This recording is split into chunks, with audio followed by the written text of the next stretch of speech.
মোটামুটি প্রমাণ পাইলেন যে এই টাইপ 1 আর টাইপ 2 করলে অ্যাটলিস্ট বোর্ড সলভ করা যায়, ঠিক আছে।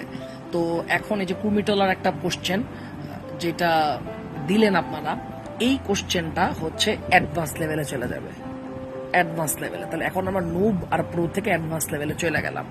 তো যারা আগে যারা এরকম প্যারা নিতে চাচ্ছেন না তাদেরকে বলবো ভিডিওটা অ্যাভয়েড করতে, ঠিক আছে। আবার এমন কঠিনও না যে আপনি বুঝবেন না, বাট আমি জাস্ট চাচ্ছি পরীক্ষার কয়েকদিন আগে এগুলো নিয়ে আসলে মাথা নতুন করে ঘামানো উচিত হবে না। Still I am just doing my part.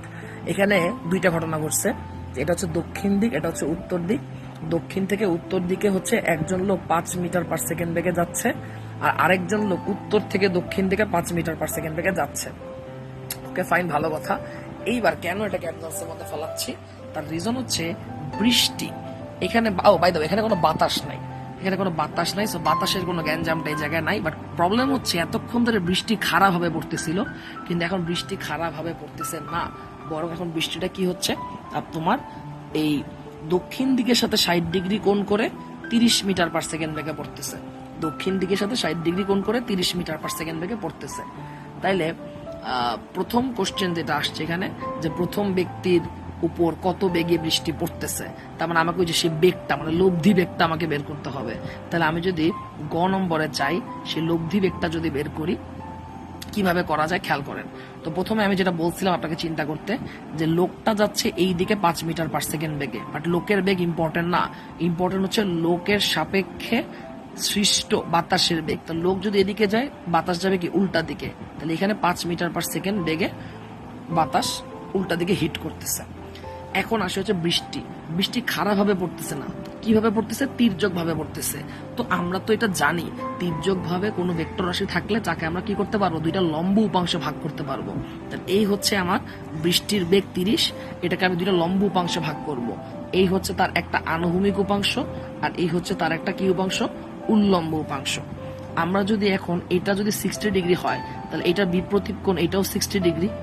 তাহলে এই কোণটাকে আমরা বলতে, এই উপাংশটাকে আমরা বলতে পারি 30 cos 60, আর উল্লম্ব উপাংশকে বলতে পারি হচ্ছে 30 sin 60। তাই তো এখন দেখো তোমার কনসেপ্ট ক্লিয়ার হয়ে যাওয়ার কথা। এখন তিনটা বেগ আছে, একটা এইদিকে 30 cos 60, আর এইদিকে হচ্ছে 5, এইদিকে 30 sin 60। তার মানে এই দুইটা কি বিপরীত দিকে আছে না। আগে আমি দেখি 30 cos 60 এর মান কত। 30 cos 60 এর মান আসতেছে হচ্ছে 15। তাহলে এইদিকে হচ্ছে বৃষ্টির একটা উপাংশ 15, আর এইদিকে হচ্ছে বাতাসের বেগ 5। তাহলে দুটো বিপরীত দিক হলে 15 থেকে 5 বিয়োগ করলে কত আসতেছে, 10, যেটা ডান দিকে কাজ করতেছে। আর এই দিকে কাজ করতেছে 30 sin 60। যদি ক্যালকুলেটর চাপি তাহলে মান আসবে হচ্ছে 15√3। তাহলে এই যে দুইটা বেগ পেয়ে গেল, এদের এখন লব্ধি বেগ বের করে ফেলবা, 10 স্কোয়ার প্লাস 15√3 হোল স্কোয়ার। শেষ। কঠিন কিছু হইলো, কিচ্ছু করি না, আমাদের দুটো উপাংশে ভাগ করছি, আর কিচ্ছু না। এখন যদি বলা হয় যে কত কোণে ছাতা ধরছে, তাহলে প্রথম ব্যক্তিরটা এখানে বের করে ফেলি।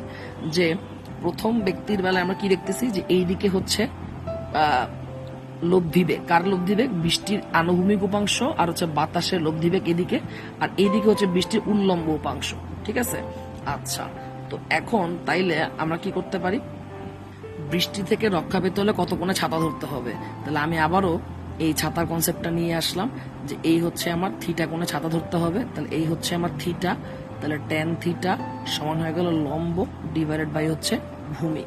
তাহলে ক্যালকুলেটর যদি চাপি, tan ইনভার্স 10 ভাগ 15√3, তাহলে আমার মান আসতেছে হচ্ছে 21.05 ডিগ্রি।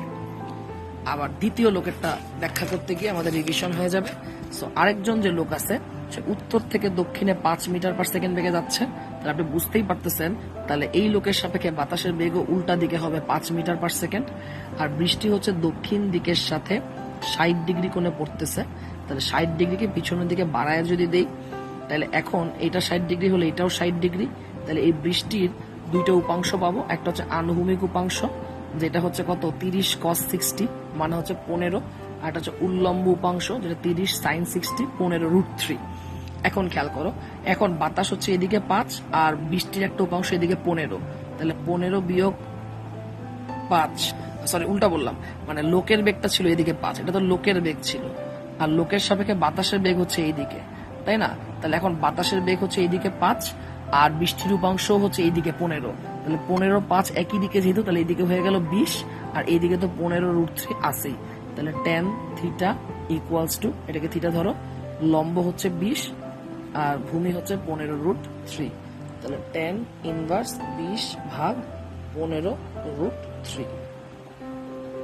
ক্যালকুলেটর চাপলে আসবে হচ্ছে 37.5 ডিগ্রি।